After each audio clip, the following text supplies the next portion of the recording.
Hello and अस्सलाम वालेकुम। Welcome back. I am Ali.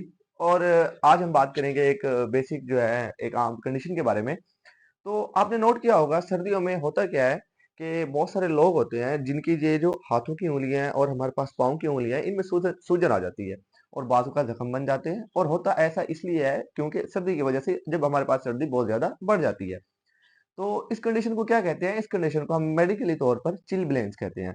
तो क्या ये सबको होती है? नहीं, ऐसा बिल्कुल भी नहीं है। ये हमारे पास सबको नहीं होती।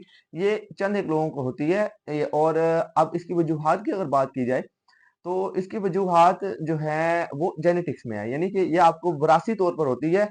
और इसका जो है एज सच कोई सिम्टम नहीं है। और अगर आपके जेनेटिक्स में है तो आपके बच्चों को हो सकती है, आपको हुई हुई है तो आपके जेनेटिक्स में है। और इसमें होता क्या है, इसमें हमारे पास जो खून की नालियां होती हैं छोटी छोटी वो सिकुड़ जाती हैं, जिनकी वजह से जो हमारा ब्लड फ्लो होता है यानी कि जो खून की रफ्तार होती है वो उधर जो उसका प्रेशर जो है वो बढ़ जाता है और वो उधर पूरी नहीं हो पाती, जिसकी वजह से सूजन होती यानी कि सूजन होती है और बाद वक़्त हमें दर्द भी होता है। अब हम करते क्या हैं, जो हम बेसिकली मिस्टेक करते हैं, जो हम गलती करते होते हैं, वो हम इस तरह करते हैं कि हम बहुत ज्यादा ठंड से आते हैं, जैसे कि हमने ग्लव्स पहने हुए थे यानी कि हमने दस्ताने पहने हुए थे और हमने क्या किया, उसे एकदम फौरन से हटा दिया और ठंडे पानी से हाथ धो लिया। या हम बहुत ज्यादा किसी भी सर्दी वाली जगह पे थे और अचानक से हम गर्म थे और हमने अचानक से जो अपना एक्सपोजर है वो सर्दी की तरफ कर दिया, तो ऑटोमेटिकली हम ये कंडीशन डेवलप कर लेते हैं। ठीक है। और जो है इसमें बेसिकली जो है जो जख्म होता है, जब ये कंडीशन बहुत ज्यादा सवेयर हो जाती है तो तब जो है हमारे पास जख्म होता है।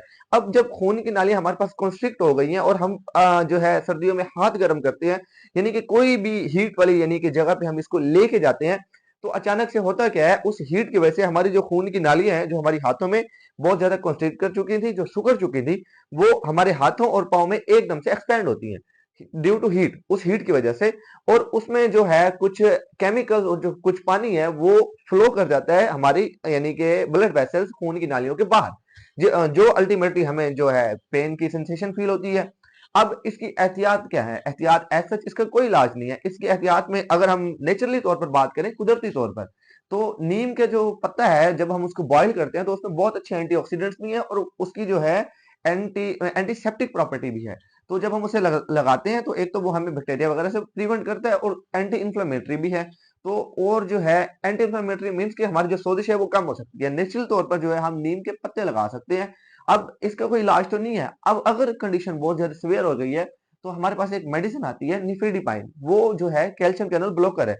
जो कैल्शियम जो है हमारे यानी कि ब्लड वेसल्स के अंदर, कैल्शियम में काम क्या होता है, जो कैल्शियम होता है हमारे पास कॉन्स्ट्रिक्शन कराता है, यानी कि ब्लड वेसल्स जब कॉन्ट्रैक्ट हो रही होती हैं वो कैल्शियम की वजह से होती हैं और हम कैल्शियम चैनल ब्लॉकर जो है वो देते होते हैं नाइफेडिपिन। लेकिन जो है इसके जो साइड इफेक्ट्स हैं और समटाइम्स इसके जो एडवर्स इफेक्ट हैं वो भी बहुत ज्यादा हैं।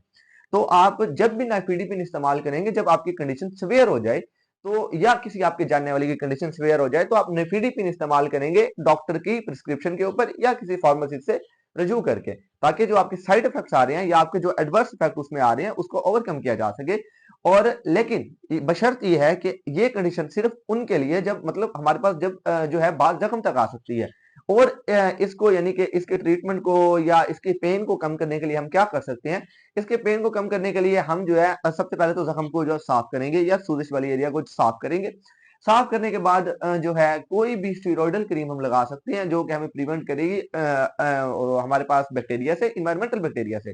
और जो है कुछ हद तक हमारा इलाज भी करेगी, क्योंकि ये जेनेटिक्स में है। जैसे ही वो सर्दी खत्म होगी और जो है मौसम नॉर्मल होगा तो ये खुद ब खुद नॉर्मल हो जाएगा। लेकिन एहतियाती तौर पर हम वो हाइड्रोक्लोरोथायाजाइड है, ठीक है, कोई भी आप किसी भी फार्मेसी पे चले जाएंगे या किसी फार्मासिस्ट के पास चले जाएंगे और आप अगर उन्हें कहेंगे कि हमें जो है ये वाली ट्यूब चाहिए तो आपको आसानी से मिल जाएगी। लेकिन स्टीरॉयडल क्रीम आप अप्लाई कर सकते हैं और जो है बाकी सारी की सारी इसमें एहतियात है हमारी। हम एहतियात करेंगे, एकदम से हम सर्दी में नहीं जाएंगे, एकदम से हम अपने हाथ जो है हीटर के सामने नहीं लेके जाएंगे। और जो जेनेटिक्स में है मतलब हमारे है तो जेनेटिक्स में, इसका कोई इलाज तो है नहीं। और ये कंडीशन जो है पाकिस्तान में नॉर्मल है और पाकिस्तान वैसे तो ऑल ओवर द वर्ल्ड ये फैल चुकी है। लेकिन अगर किसी के जानने वाले को है तो वो आप उसे मशवरा भी दे सकते हैं। और मजीद यानी कि फर्दर डिटेल्स के लिए आप हमें कॉन्टैक्ट कर सकते हैं on our WhatsApp 0302800751। Thank you so much, keep watching. बहुत सारी इस तरह की वीडियोस आपको मिलती रहेंगी। अपना ख्याल रखिए। अल्लाह हाफिज।